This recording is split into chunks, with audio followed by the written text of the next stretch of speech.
Primera etapa en línea de la vuelta con un apretado final en la ciudad de Burgos. Previsión de vientos durante el desarrollo de la jornada y algunas caídas que influyeron en el diseño de la clasificación general. Bienvenidos sean todos a este breve resumen de la segunda etapa de la Vuelta a España 2021. Primož Roglič, al igual que el año anterior, se ponía la camiseta roja desde la primera etapa luego de vencer en la crono inicial. Los otros favoritos Egan Bernal, Carapaz, López y Landa se mantienen a pocos segundos en la clasificación, mientras que el norteamericano Sepp Kuss es el portador de la camiseta de montaña. Hoy la etapa de 167 kilómetros totalmente llanos contaba con un sprint intermedio a 16 de meta, con unidades disponibles para la clasificación de los puntos, ítem en el que el español Alex Aramburu comanda las acciones. En la imagen los tres campeones olímpicos que compiten en esta edición: Tom Pidcock oro en ciclismo de montaña, Primož Roglič en la crono y Richard Carapaz luciendo su casco dorado que lo identifica como campeón de ruta.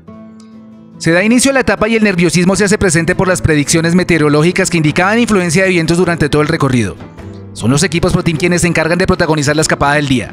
Xavier Asparren del Euskaltel, Sergio Román Martín del Caja Rural y Diego Rubio del Burgos BH empiezan a tomar diferencias sobre el pelotón.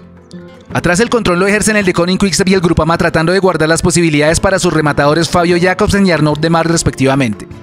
A medio camino la fuga ha llegado a tomar hasta 4 minutos de diferencia, principalmente por el trabajo coordinado de los tres ciclistas y los constantes parones que se han dado en el pelotón por las precauciones tomadas a una posible formación de abanicos.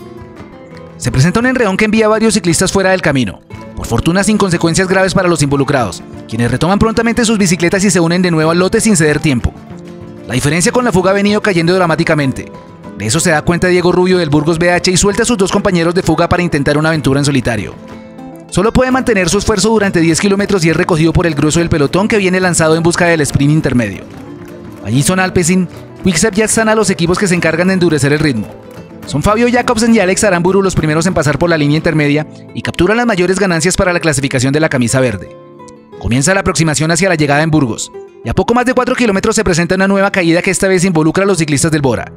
Patrick Gamper y Jordi Meeus son los más afectados, teniendo que esperar varios minutos en el suelo por asistencia médica. La caída genera un corte en el pelotón que afectaría a hombres de la general como Adam Yates y Hugh Hardy, quienes al final del día perderían más de 30 segundos en la tabla. Entrando en el último kilómetro se divisa una larga recta que desemboca en la meta. Grupama FDJ y Arnaud Démare desaparecen de la punta. Tine Emirates pone su tren de cabeza con Matteo Trentin sirviendo como lanzador. A poco menos de 200 metros para la llegada, Sebastián Molano aprovecha el trabajo y decide lanzar el sprint. A su rueda Michael Matthews toma su estela, mientras que por sus costados Jakobsen y Philipsen imprimen velocidad y lo superan. Jasper Philipsen del Alpecin es el más rápido y se lleva la etapa. Jakobsen lo escolta y Matthews se pone tercero por delante del mismo Molano. A excepción de Adam Yates y Carty, todos los favoritos llegan con el mismo tiempo y no se producen mayores cambios en la general. Primož Roglič sigue de líder aventajando por 4 segundos a Alex Aramburu y a Michael Matthews por 10. Alexander Blasov del Astana es séptimo a 14 segundos. Enric Mas y Miguel Ángel López del Movistar Team se ubican a 18 y 21 segundos respectivamente. A 25 está Richard Carapaz y su compañero de equipo Egan Bernal queda a 27 segundos del líder. Este lunes la primera llegada en alto de esta vuelta con la subida al Picón Blanco, un puerto de primera categoría con 7,6 kilómetros de extensión y 9,1 de desnivel promedio, donde seguramente la clasificación general comenzará a poner por delante a los hombres que van a disputar la carrera. Veremos si puede coronar la fuga, si habrá ataques en la subida al puerto o si dejarán que Roglič los remate en el último kilómetro del ascenso. Dinos quién es tu favorito para ganar la etapa. Deja tu opinión en la sección de comentarios y comparte este video con tus contactos. De nuestra parte, un gran abrazo para todos.